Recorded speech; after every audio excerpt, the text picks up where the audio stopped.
Alessandro Baricco. Great to see you. It's great to see you. I wanted to come here because it was the first time that someone make an adaptation from questa storia. So I was curious to see what hell you can just... You want to drink? Yes, apple juice if you Apple juice. So it was a pleasure to play. Ah, it was yeah. We have everything except the audience. I forgot it, but I even made a theater play about Oceano di Mare, but it's still in my house, yes. So you have a collection of play coming from my books. It's all your books, I'm sorry. So this is Ultimo. This is Ultimo.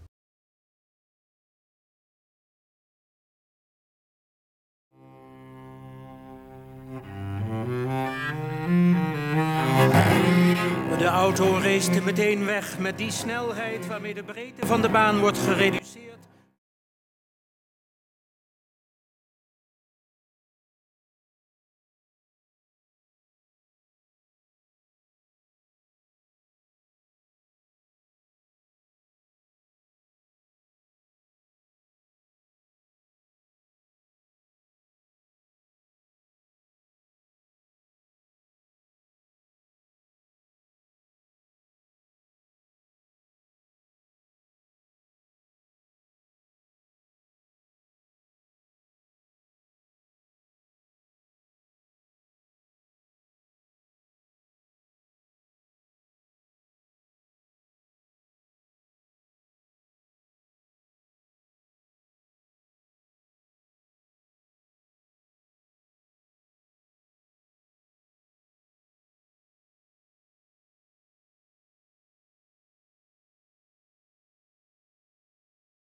I think that they have to do whatever they want.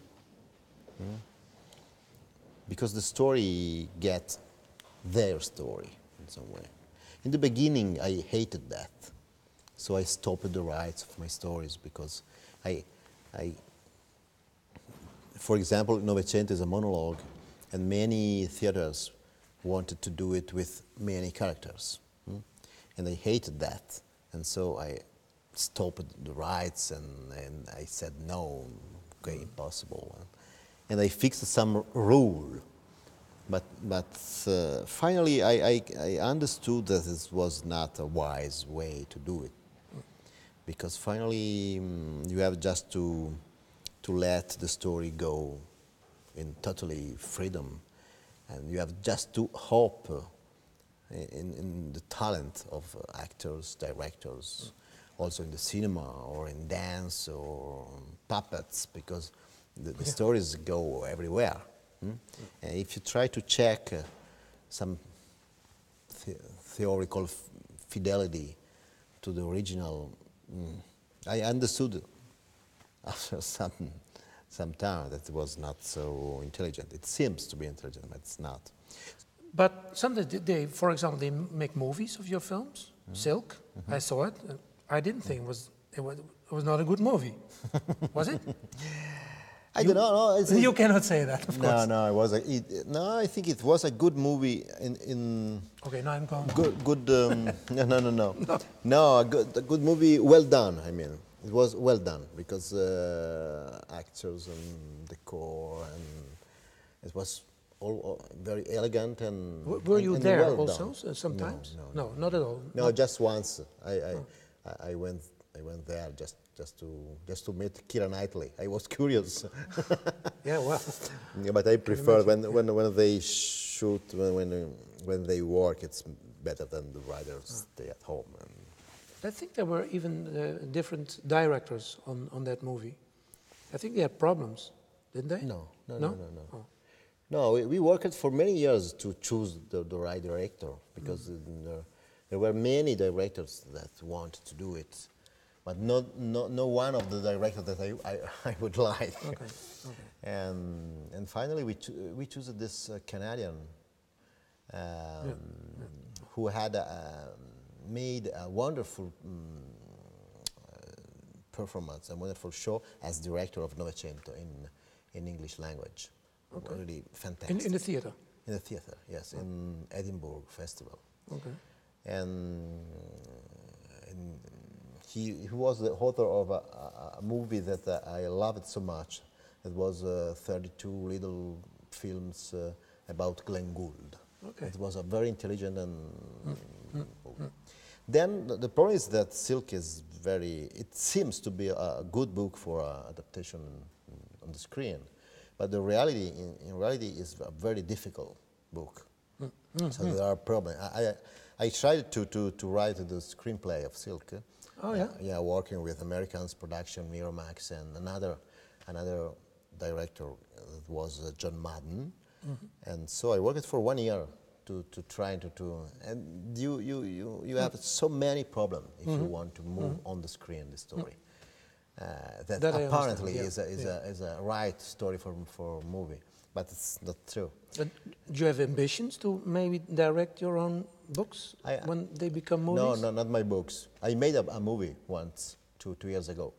I directed a movie, yeah, in English language with English actors, but the crew was Italian, production was Italian, English, and mixed. Yes, it's something that it's... because you know the answers. We were a little disappointed with Silk because we know the work so well, the director and I, that we were disappointed about how they made the solutions in the film. Because you have so many problems there that you can find the solution for this problem, for this problem, for this problem, and finally there is always one problem that you can't really have a solution. Yeah, okay. So it's complicated. You have to be lucky and everything. Yeah. But it was a really difficult movie. Yeah. And I think that finally it's a movie well done. It's much more sad, I think, than the book. The book is not particularly sad, I think. It's light. It's sad. The movie is very sad because the character, the main character that tells the story, it's so deeply and definitely sad. And Hervé Joncourt in the book is not like that. No. It's more a man that just remembered his life, and it's surprising because life is unbelievable. But it's not sad, it's unbelievable because it can happen to you in unbelievable things. But you mean it was maybe not the right choice to make the character a sad character? Yeah. For example, the casting it's so important. Also, when Tornatore made the movie about coming from Novecento, and there, Novecento was Tim Roth. The Legend of 1900? Yeah, and was okay. But the man of the trumpet, who is a great actor, not famous, but it's a very good actor. But in some way, a magical way, it was a wrong actor for this character. Okay. And in this story, you know, the characters of the man of the trumpet. What's the name of the trumpet? Tim Tony. Tim Tony, yeah. So many books. So the man of the trumpet is the medium between the audience and Novecento. And the audience is here, Novecento is there, and in the middle there is Tony. So if you make a mistake there in the casting there, the movie. So it's because movies are architectural things, very sophisticated.